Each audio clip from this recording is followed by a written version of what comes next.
We've come to taste Generation Riesling wines. I've always loved German wines. My first wine tutor was German.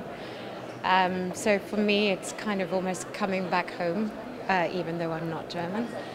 And it's because I feel in the UK that there's still a misunderstanding of German wine. So we're always looking for ways as wine writers to try and get people excited, English people excited about German wine. I think that we still have this very old, outdated perception of German wine in the UK, which is intensely frustrating. Even wine merchants say they can't sell German wine. So, you know, if we can find a way, and if it is giving German wine a rock and roll, not giving it because they're giving it, you know, they've got the rock and roll, but if we can take that message through and somehow teach the English wine drinkers that there is a revolution going on, and in many ways they're kind of right at the end of it. You know, we haven't realized how much change is going on. I've been surprised on this trip, and I thought I knew German wine quite well, and I've been surprised by the energy and vibrancy, and there's a whole new world going on here. I would say perhaps the only problem might be Riesling, because it might make people think that it's only about Riesling. And I mean, I've just been tasting Weißburgunder from the Mosel and Gewürztraminer from the Mosel, and we've had Scheurebe, which I think is a very exciting grape. So there's a lot more than just Riesling going on. Yeah, it's very exciting.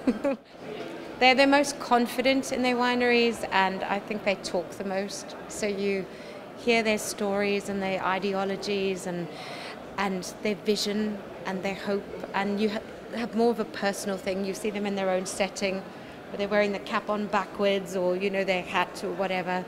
Whereas here, I think they're a little bit more formal. So yeah, in their homes, in their wineries, I think it's the best place. I think the biggest discovery for me on this trip has been the circular kind of rhythm of life that we're seeing in winery after winery, winemaker after winemaker, where they describe that their father rebelled against his father and said, we're having all stainless steel in the winery, and now they're talking to their father and saying, we'd like the big old oak barrels back.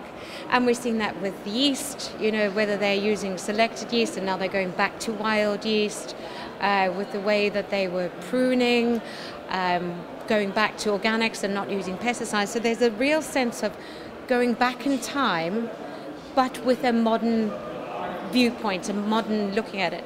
But what has been, I think, most startling about that going back is that we're not seeing conflict between the generations, but the older generation, instead of being quite open to the new ideas of the younger generation, embracing it, and the younger generation not rebelling against the older generation, but a respect for tradition, a respect for what their parents know, but saying, can we change it? So it's that going back, but it's not a battleground, it's a taking what's good of the old and taking what's good of the next layer and adding to it. So yeah, that for me was, and we saw that over and over wherever we went.